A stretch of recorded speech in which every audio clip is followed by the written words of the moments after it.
When ignorance becomes a norm, entire masses of people can be easily swayed to firmly believe the unreal to be real.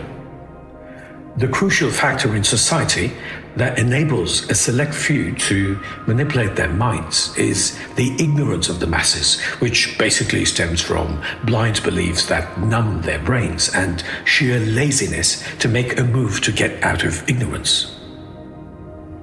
People come to my blog, watch some of my videos, and ask me what they should do to change their lives. Almost everyone wants instant solutions, and they are even willing to pay for shortcuts. One should not overlook the fact that even the act of going to a religious place and praying for what one wants is a form of seeking shortcuts. But the truth is that everything has a price, and everything is part of the never-ending cause and effect chain. Asking someone or God to give them what they want could only mean that the so-called God changes his plans to suit the needs of the one praying. So what about the others? Do their lives get destroyed because someone else prayed and got things done by God to do the things their way? Really?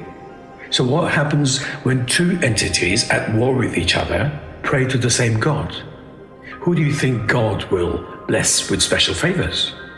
How many people really dare to make massive changes in their lives, have the courage to travel around, experience and learn more and evolve?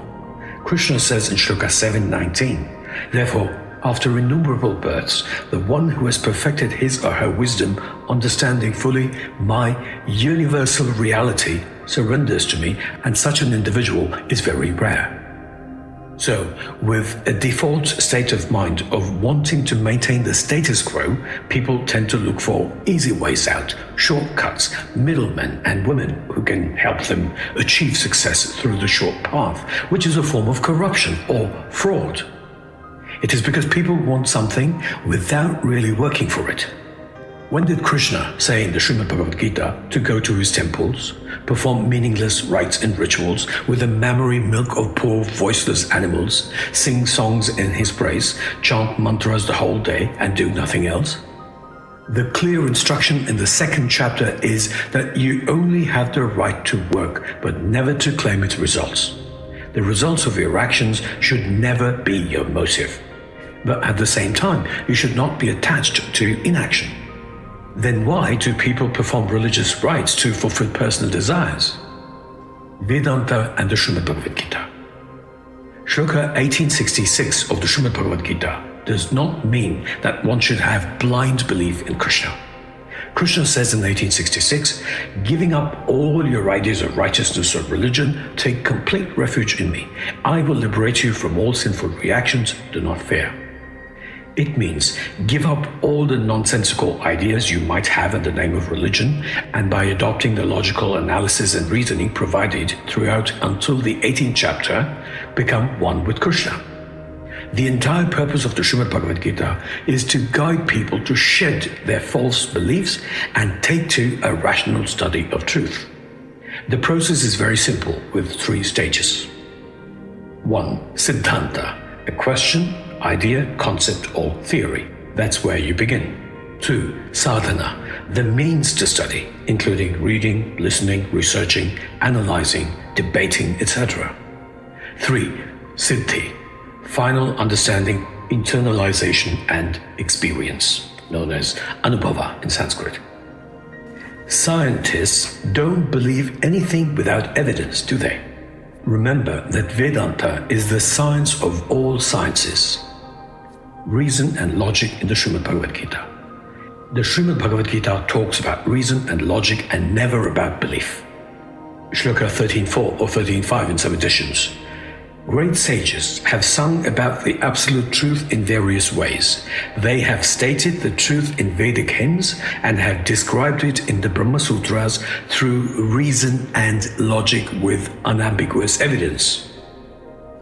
Shloka 4.34 says, acquire knowledge through reverence to teachers who have known the truth, serve them and ask them questions until all of them are answered. The wise who know the truth will teach it to you. Definition of religion. Religion is a system of beliefs, practices, and values often centered around the worship of a higher power or divine beings. It typically involves rituals, moral guidelines, and a community of followers who share the same belief and faith. Did you find anything related to reason, rationality, science, inquiry, or logic in this definition? Vedanta, the pinnacle of Vedic studies. Vedanta is the highest point of Vedic studies, right from the basic Karma Kanda, Upasana Kanda, to the Jnana Kanda of the Upanishads. If you're interested in changing your life completely and are willing to clear your mind of all the unfounded beliefs you have been trained by your elders to blindly believe, please feel free to contact me. I do not talk about miracles performed by some man in a cave, one with a long beard or another with fuzzy hair.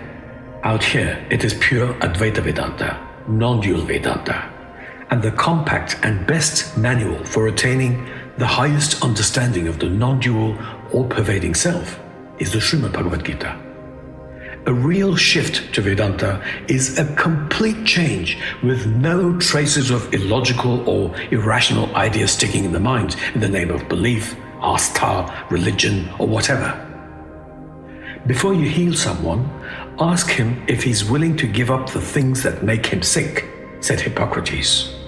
Just as baseless beliefs can be likened to mental diseases, one must be willing to abandon them to achieve true healing and enlightenment. Therefore, start with a clean slate. Before I end this brief presentation, Shloka 438, Sri Krishna says, "There is certainly nothing more purifying than knowledge. He who is perfect in yoga finds it in the self in due course of time."